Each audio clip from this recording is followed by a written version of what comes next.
ख म्हणजे आकाश आणि या आकाशातल्या गोलांना खगोल म्हणतात. त्यांच्या अभ्यासाचं शास्त्र ते आहे खगोलशास्त्र. आपल्याला पाणी मुख्यतः पर्जन्याच्या स्वरूपातच उपलब्ध होतं. पर्जन्याचे एकूण 3 प्रकार. पहिलं म्हणजे आरोह किंवा अभिसरण पर्जन्य. सूर्याच्या उष्णतेमुळे हवा तापून वर जायला लागते.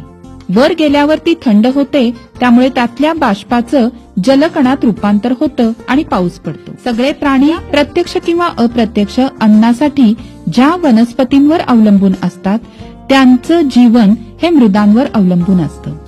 गाळाची सुपीक मृदा ही आपल्याला सिंधू, गंगा, ब्रह्मपुत्रा, हुहँगहो, यांगत्से, तैग्रीस, युफ्रॅटिस या नद्यांच्या खोऱ्यात आढळतं.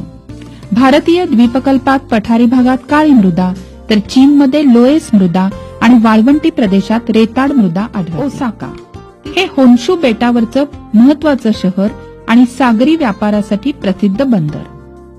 हिरोशिमा आणि नागासाकी हे दुसऱ्या महायुद्धात अणुबॉम्बच्या स्फोटात नेस्तनाबूत झालेली शहरं. आजही या स्फोटाच्या खुणा इथं दिसतात.